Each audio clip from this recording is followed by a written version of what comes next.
What is imposter syndrome, plus 3 ways to fight it at work? Modern life has taken humankind so far from our natural habitat that imposter syndrome has become commonplace. But what exactly is imposter syndrome? Psychologists Suzanne Imes and Pauline Clance first discovered the phenomenon in the 70s. They focused in on imposter syndrome as it presented itself in overachievers. When you are preoccupied with doing or producing great things, it can be hard to recognize those things as your own.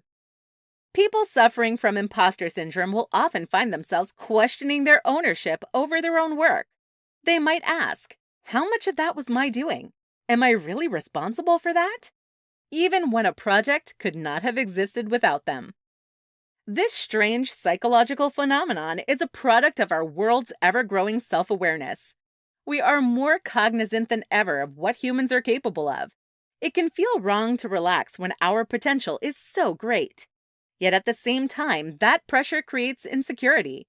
No matter what you do, you find yourself asking, did I really get here on my own? But if you spend your free time or even your work time hounding yourself over proof of your validity, you will drive yourself crazy. To that end, here are 3 ways to handle imposter syndrome at work. 1. Define your own success.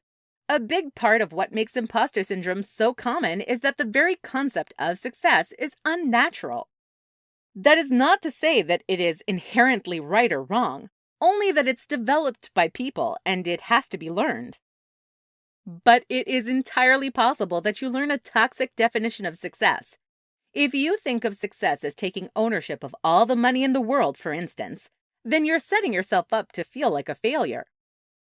To readdress this, you need to think critically about your own definition of what it means to be successful. Move the goalpost to something that you can do, and you will feel more ownership over your success. 2. Talk to someone. The thing about imposter syndrome is that it is an affliction based on shame. You feel like you've been disproportionately rewarded for your actual efforts. It can be scary to imagine mentioning this to anyone, as to do so would be to reveal your own unbelonging. What you will probably find, however, is that if you talk to someone about your feelings, you'll discover just how ridiculous your worries are. Talk to someone you trust, someone you look up to. If your mentor, who you view as successful, views you as capable, then who are you to argue with them? 3. Examine your failures.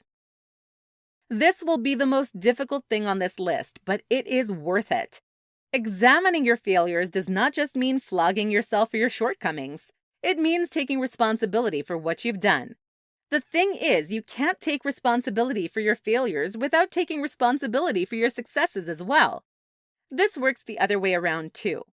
No one fails unless they're trying to accomplish something, and no one can say they are trying to accomplish something without there being a risk of failure. Admit to yourself that you failed and realize that it is okay to fail. None of these will have you waking up in the morning and feeling like a winner, but that is not the goal here. You're not trying to feel like a born winner. You're just trying to feel like yourself, because that's enough.